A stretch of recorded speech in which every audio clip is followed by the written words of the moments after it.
Welcome back, returning viewers, and a warm welcome to all our new friends joining us today. This is where we delve deep into the stories behind South Africa's most notorious criminal underworld. In today's documentary, we're taking an in-depth look at the Hard Livings gang, its origins, leadership, criminal activities, motivations, and why this gang culture seems to be intractable despite state intervention. As we journey through each chapter, please share your thoughts and comments below. We'd love to hear what you think about these complex stories. Hard Livings was born in 1971 in the township of Manenberg, Cape Town, a direct consequence of apartheid policies that forcibly relocated thousands of non-white South Africans to the impoverished Cape Flats.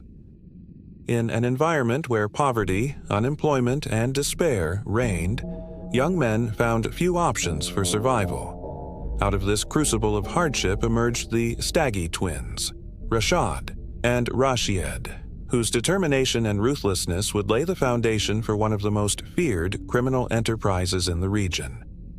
With minimal opportunities for legitimate employment and stripped of their traditional support systems, the twins and their early recruits turned to petty crime, primarily drug distribution. This was not a matter of choice, but one of survival, a response to a system designed to marginalize and exclude. Their ability to organize, enforce discipline, and offer a semblance of structure in a chaotic environment allowed Hard Livings to grow rapidly. The gang quickly evolved from a group of desperate youths into a structured organization that promised protection, respect, and a dangerous form of economic stability in an unforgiving world.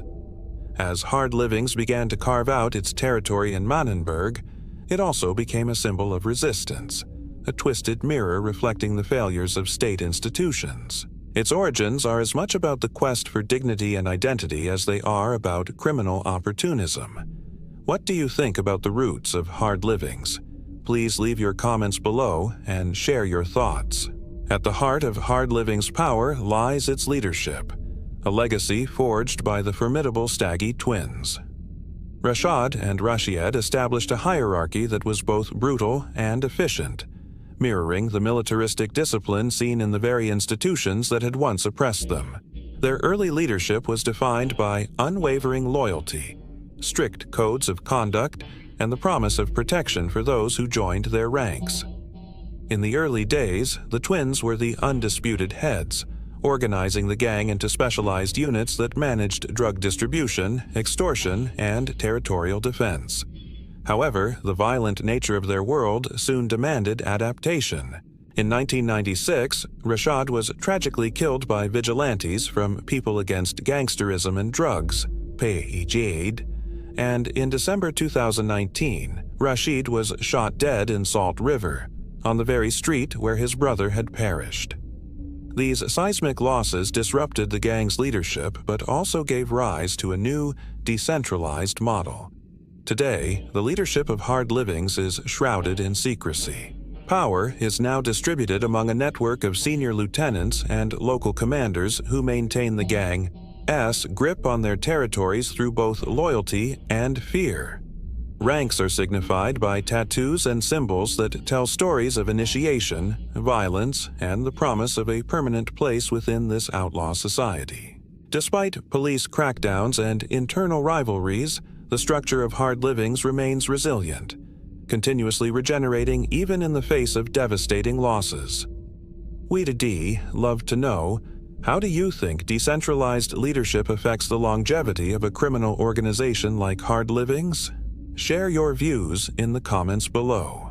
Hard Livings has transformed from a small street gang into a sophisticated syndicate with a diverse portfolio of criminal activities. At its core, the gang controls significant portions of Cape Town's illicit drug trade, a legacy that began with its early involvement in drug distribution. Over the years, it has diversified into numerous other ventures: extortion, protection rackets, prostitution, smuggling of contraband, and even contract killings. The gang's influence is not confined to a single crime. It permeates every facet of the illicit economy on the Cape Flats. Local businesses, from spaza shops to unlicensed drinking establishments, find themselves under constant threat of extortion. The promise of protection, ironically enforced through violence, has allowed hard livings to maintain a stranglehold on these communities, extracting fees that become a vital source of income. Moreover, hard livings is not an isolated entity.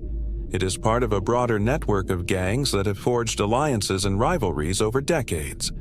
Its primary nemesis has long been the Americans, yet its affiliations extend to international criminal networks. Reports suggest connections with entities like the Nigerian Mafia and even the Sicilian Mafia, underscoring the global reach of its operations.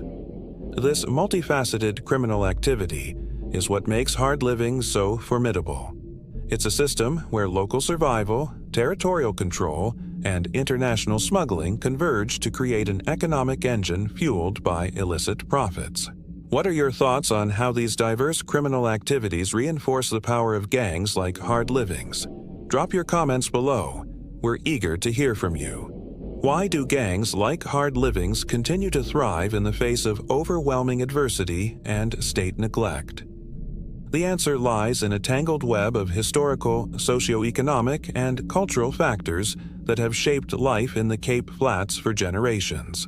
At the most basic level, the gang emerged as a response to systemic deprivation, a direct result of apartheid's policies, which stripped non-white communities of resources, opportunities, and dignity.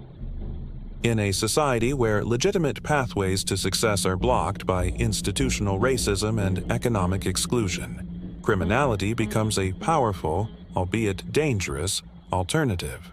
For many young men in Manenberg, joining a gang is not merely about making money.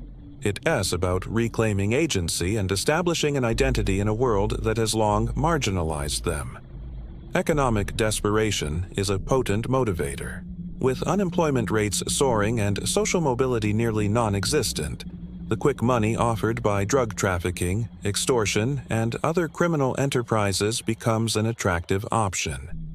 This economic lure is compounded by the breakdown of traditional family structures, leaving young people to seek belonging and recognition within the gang.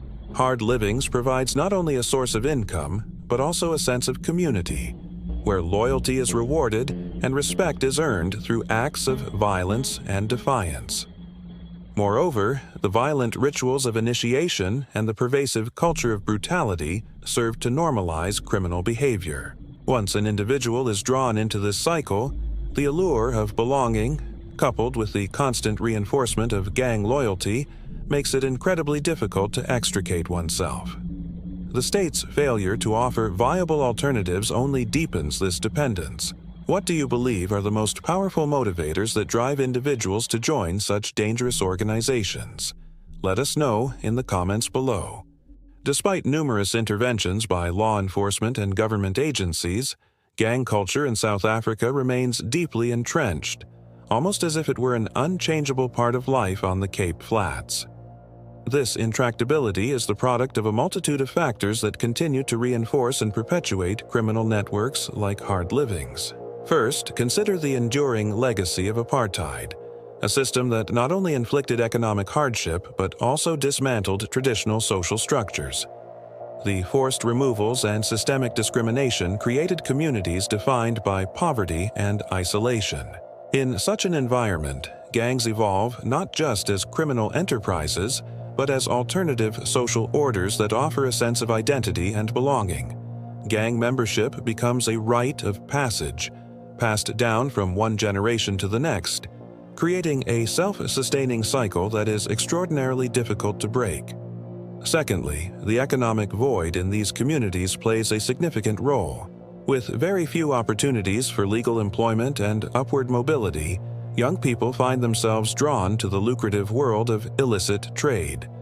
Hard livings, with its extensive involvement in drug trafficking, extortion, and smuggling, fills a gap left by the state's failure to provide basic economic stability. This dependence on the gang for financial survival ensures that, even in the face of violent state crackdowns, the underlying social and economic conditions remain unchanged. Institutional weaknesses further complicate the issue. Law enforcement in South Africa is often under-resourced and, in some cases, mired in corruption. This undermines the capacity of the state to dismantle well-entrenched gangs that have adapted to operate both inside and outside prison walls. The decentralized and fluid nature of gang leadership means that even when high-profile arrests are made, new leaders quickly emerge, ensuring continuity and resilience. Finally, the culture of fear and intimidation, bolstered by violent initiation rites and the constant threat of retribution, creates an environment where cooperation with authorities is nearly impossible. Residents are often too afraid to speak out, and potential informants are silenced by the very violence that gangs use to maintain control. What are your thoughts on why gang culture seems so unyielding, despite repeated efforts to curb it? Share your insights in the comments below. Thank you for joining us on this in-depth exploration of the Hard Living's gang, a story of origins, leadership, criminal enterprise, and the unyielding grip of a system built on historical injustice and socio-economic neglect. We hope these insights have offered you a clearer picture of the forces that shape life in the Cape Flats and the complex reality behind gang culture in South Africa. Now, we'd love to hear from you. What are your thoughts on the challenges faced by communities in the Cape Flats? Do you have any experiences or opinions to share about the issues we discussed today? Please leave your comments below. If you found this documentary insightful, don't forget to hit the like button, share this video with others who might be interested, and subscribe to our channel for more in-depth stories from around the world. Your support helps us continue bringing these important stories to light. Thank you for watching, and we'll see you in the next video.